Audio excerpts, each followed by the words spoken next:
Hello everyone, you are watching Ad Plus Home Twitter, and in this session of Indian Polity and Constitution, we will study Article 182. तो शुरू करते हैं बिना किसी देरी के। जैसा कि आपको भी पता है, भारतीय संविधान यानी इंडियन कॉन्स्टिट्यूशन को आर्टिकल्स में बांटा गया है और इन्हीं आर्टिकल्स को 22 पार्ट्स के अंतर्गत रखा गया है। इसी 22 पार्ट्स में से सिक्स्थ पार्ट में द स्टेट्स के बारे में बताया गया है, जिसके अंतर्गत आर्टिकल 152 से लेकर आर्टिकल 237 तक के सारे आर्टिकल्स आते हैं। यहाँ हम बस आर्टिकल 182 पर चर्चा करेंगे। देखिए, आर्टिकल 182 पार्ट सिक्स्थ के चैप्टर थर्ड के अंतर्गत आता है। चैप्टर थर्ड में स्टेट लेजिस्लेचर के बारे में बताया गया है। यहाँ जो है, मैं पहले आपको कंटेंट को इंग्लिश में रीड करूँगा, फिर उसकी मीनिंग आपको हिंदी में समझाऊंगा ताकि आपको कंसेप्ट ज़्यादा से ज़्यादा समझ आ सके। Article 182 talk about the chairman and the deputy chairman of the legislative council.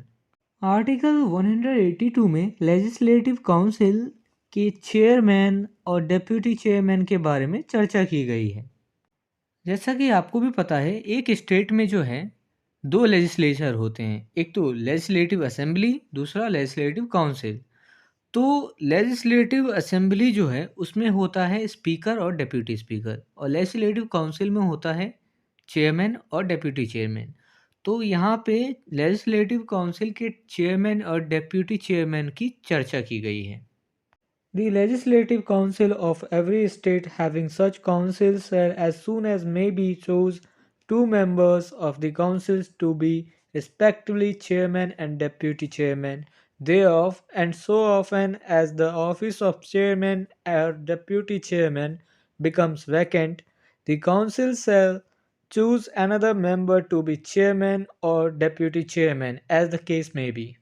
ऐसी काउंसिल वाले प्रत्येक राज्य की लेजिस्लेटिव काउंसिल यथाशीघ्र काउंसिल के दो सदस्यों को क्रमशः चेयरमैन और डेप्यूटी चेयरमैन के रूप में चुनेगी, और अक्सर जब चेयरमैन या डेप्यूटी चेयरमैन का पद खाली हो जाता है, चाहे जैसा भी मामला हो, काउंसिल किसी अन्य सदस्य को चेयरमैन या डेप्यूटी चेयरमैन के रूप में चुनेगी।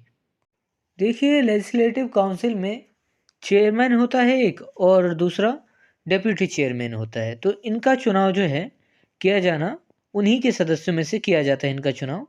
तो बेसिकली ये जो चेयरमैन और डेप्यूटी चेयरमैन होते हैं, इनको पहले इस तरीके से चुना जाता है, पहले चेयरमैन फिर डेप्यूटी चेयरमैन, ठीक इस तरीके से चुना जाता है। और मान लीजिए जब भी कब इनका पद खाली हो जाता है, तो उन्हीं के सदस्य में से किसी अन्य सदस्य को लेजिस्लेटिव काउंसिल में से चेयरमैन और डिप्टी चेयरमैन के रूप में चुन लिया जाता है। If this video is helpful for you, then please like and share this video, and if you want see some more these type of videos, then subscribe the channel and click the bell icon and select the all option for upcoming videos. And I hope you have a great experience by watching the Ad Plus Home Tutor.